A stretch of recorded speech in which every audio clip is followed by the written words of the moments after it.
안녕, 민규쌤입니다. 자, 이번 영상에서는 이제 마지막 조선 후기 신분질서의 동요라고 하는 부분 다루겠습니다. 교과서로는 지금 75, 76쪽이 될 것 같고요. 프린트는 27, 28 그대로 보시면 되겠습니다. 자, 분명히 우리 첫 번째 영상에서 조선 전기 신분질서 요거 살펴봤고요. 법적으로는 양천제였으나 실질적으로는 이 양반과 상민을 엄격하게 구분하는 반상제가 확립됐고, 또 양반과 이 하급 관리인 중인이 구분되면서 실질적으로는 사신분제로 운영되었다라는 거 다뤘습니다. 그리고 이 양반 중심의 향촌 지배 체제라고 해서 이 양반들의 사족들의 향촌 자치기구인 유향소, 그리고 이를 관리하기 위한 경제소라든지 혹은 향촌사회를 지배하기 위해서 서원이라고 하는 것, 향약이라고 하는 것이 조선에서 만들어지고 활용되었다라고 하는 것들을 다뤘습니다. 자, 그런데 양란 이후 조선 후기가 되면 이런 신분제 질서가 변화한다라는 거예요. 그래서 신분제 동요라고 표현하는데, 동요는 여러분들이 어렸을 때 부르던 그런 노래 아니고 움직이고 흔들린다라는 얘기입니다. 왜 흔들렸느냐? 이것도 큰 전쟁 2번, 그리고 농업과 상공업 등의 변화에 기인한 것이다 라는 것을 미리 언급하고 시작해 보도록 하죠. 자, 첫 번째 보도록 하겠습니다. 우선 양반층도 분화하고요. 양반층도 분화하고, 그리고 분농층이 등장하면서 농민층도 분화한다라는 거야. 지금 기존의 신분제 질서가 계속 움직이고 있다. 자, 우리가 붕당 정치, 그리고 그것의 변질, 세도 정치 쭉 다뤘는데, 이렇게 정치 질서가 혼란스러워지면서 권력을 가진 양반 계층, 권반이라고 하는 계층이 등장하고요. 그리고 때로는 이제 권력을 잃고 지방에 내려가서 양반의 지위만 겨우 유지하는 향반이라고 하는 존재들도 있었습니다. 자, 그리고 사실상 몰락한 양반, 잔반도 있었다. 자, 이렇게 양반층도 중앙 정치에서 권력을 갖느냐, 그렇지 못하느냐에 따라 지금 나뉘고 있다라는 거야. 똑같은 양반이더라도 레벨이 다른 거지. 자, 그리고 이 모내기법 등 농법의 변화가 일어나면서 경제적인 부를 축적한 부농층이 납속과 공명첩을 통해서 신분을 상승했습니다. 납속이라고 하는 것은 곡식이야. 속은 곡식인데 곡식을 납부하고 신분을 상승하는 방법이었습니다. 정부에서는 양란 이후 국가재정이 너무 악화되니까 이런 것들을 통해서 지금 재정을 확보하려고 했어. 일부 양인들이 신분 상승하는 이런 모습이 나타나고요.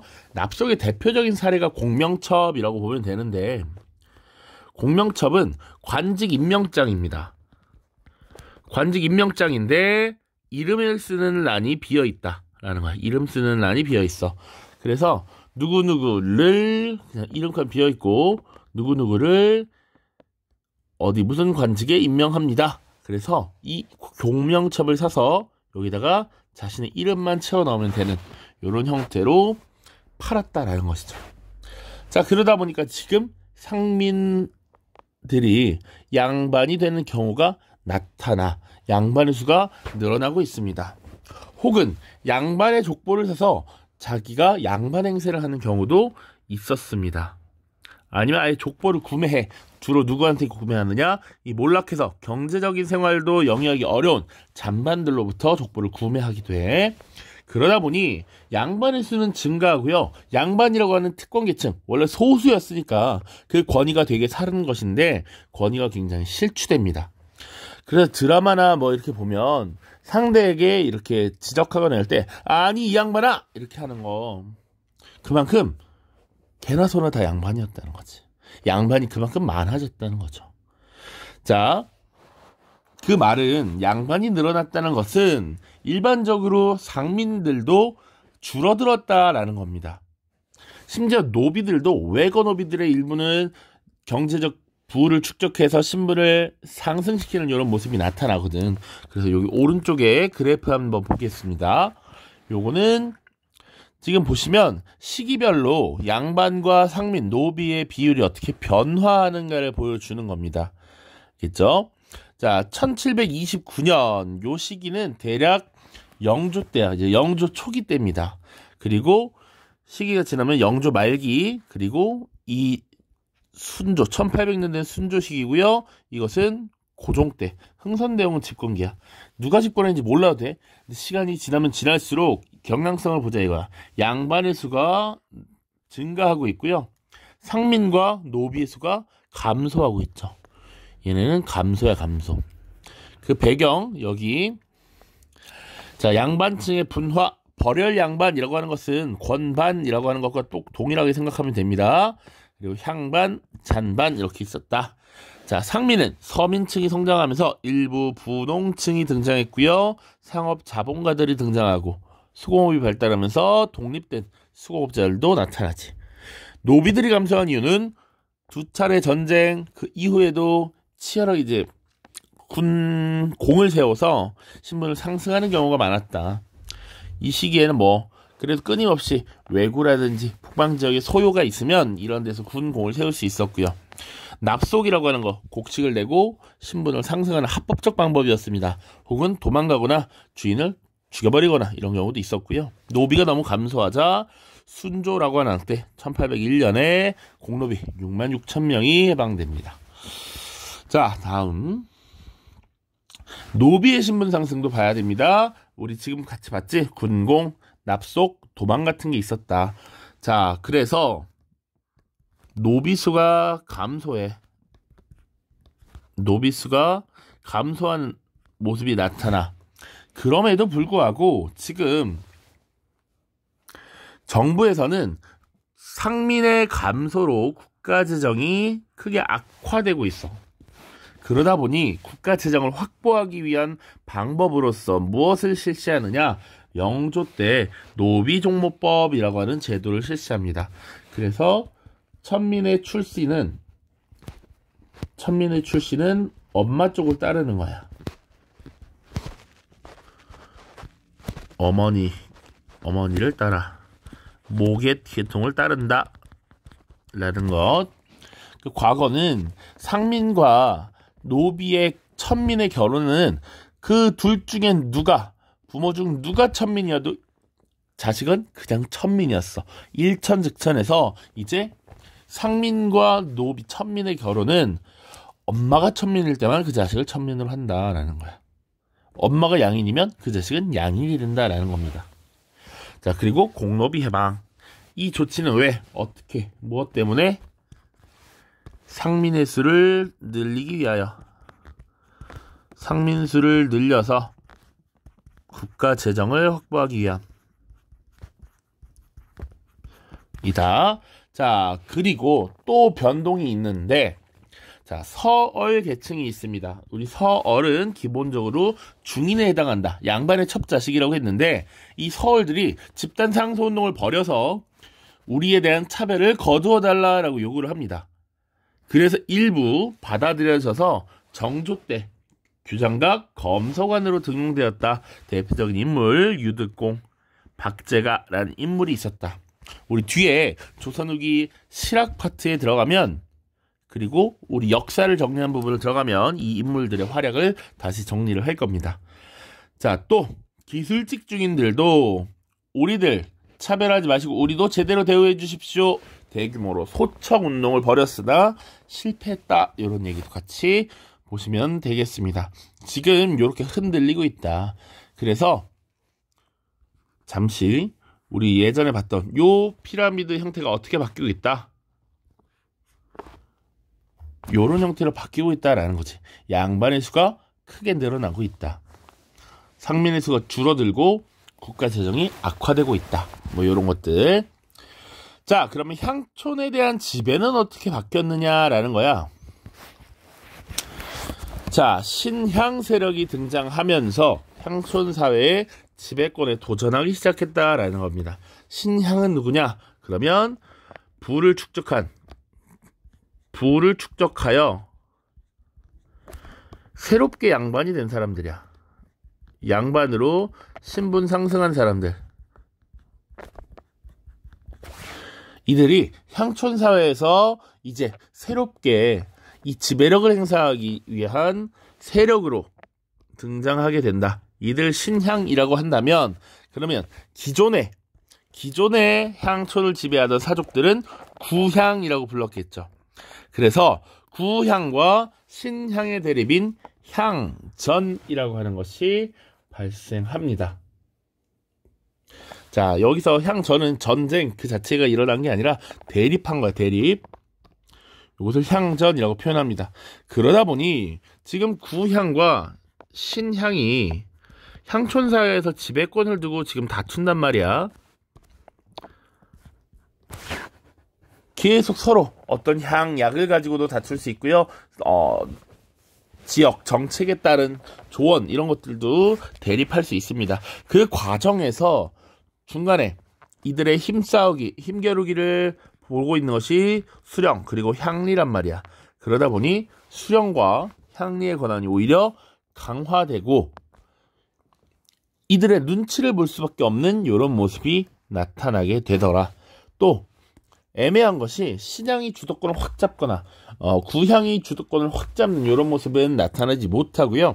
결국 구향과 신향이 대립하면서 서로 힘만 점점 빠지고 오히려 지방관인 수령의 권한이 강화되더라 라는 게 특징.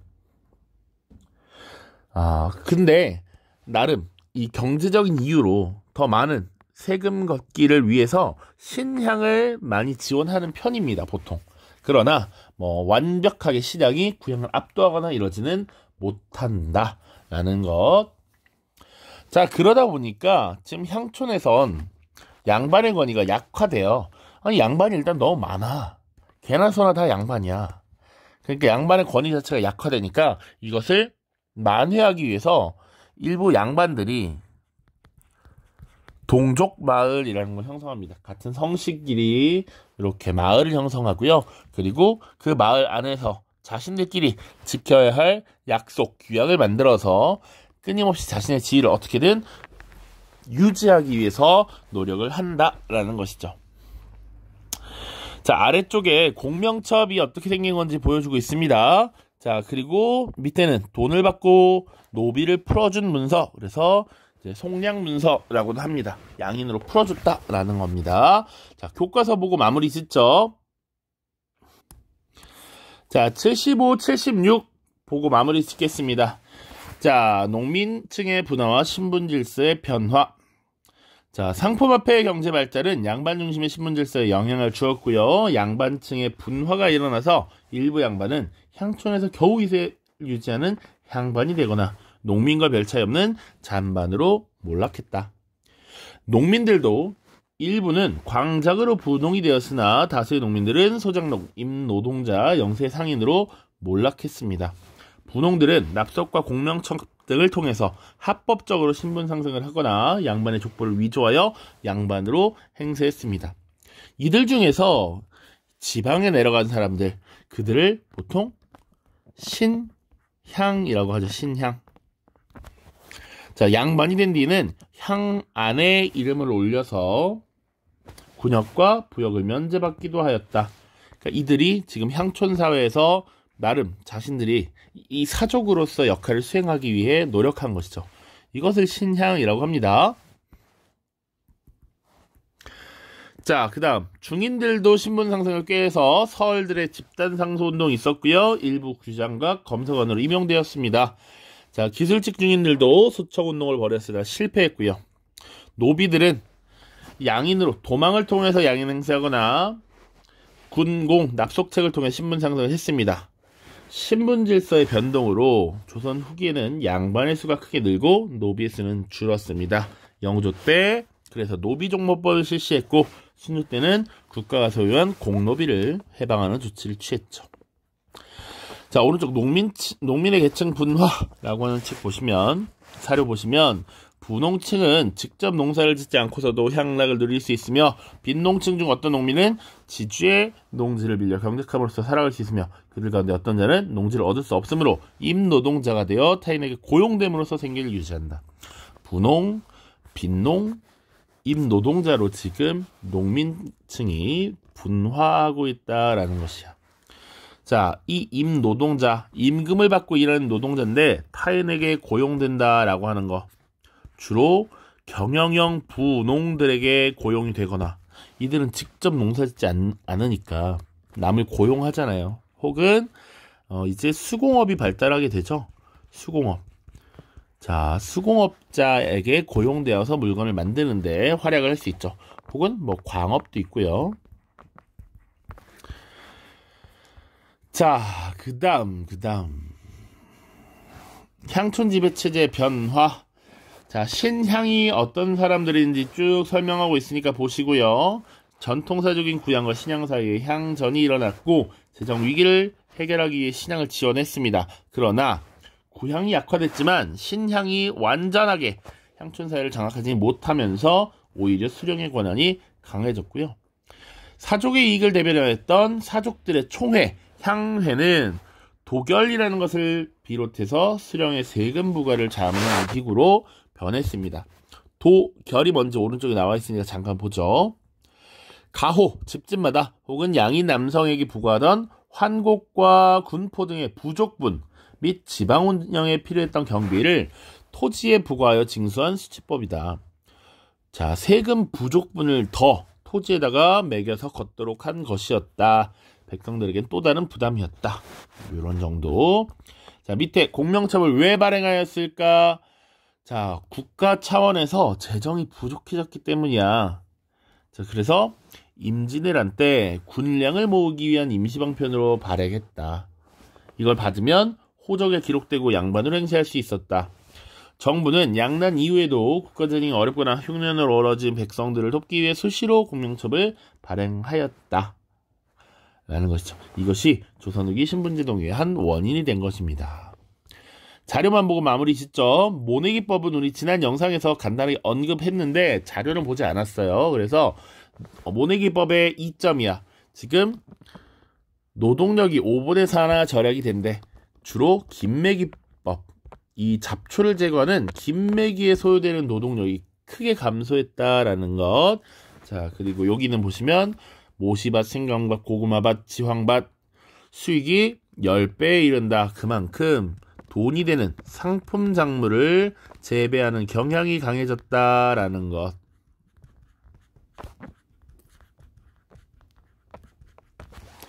자료 2입니다. 신문제 동료. 자, 내용 읽어보시면 뇌물을 쓰고 호적을 위조하여 유학, 이것은 이제 공부하는 관직에 나아가기 전 단계 예비 관료를 의미해 거짓을 올리고 역을 면하거나 다른 곳으로 옮겨와서 스스로 양반 행세를 한다. 혹은 돈을 받고 노비를 양인으로 풀어줬다 하는 속량문서, 이런 것들이 있습니다. 자, 향촌 질서의 변화 보시면 오래된 가문은 사족으로 모두 남인인데 새롭게 등장한 신향 세력은 자칭 서인들이다. 신향들이 향유를 주관하면서 마찰이 생기고 있다. 향유라고 하는 것, 그 권능이 매우 약해졌다. 수령과 아전들, 향리들의 권한이 강해지고 있다라는 것 정리하시면 되겠고요. 자, 다음 시간에는 이제 문화 파트 볼 겁니다. 그래서 새로운 사상이 유행하다라고 해서 서학과 동학, 천주교, 그리고 실학 뭐 이런 것들 살펴보도록 하겠습니다. 고생 많았습니다. 안녕.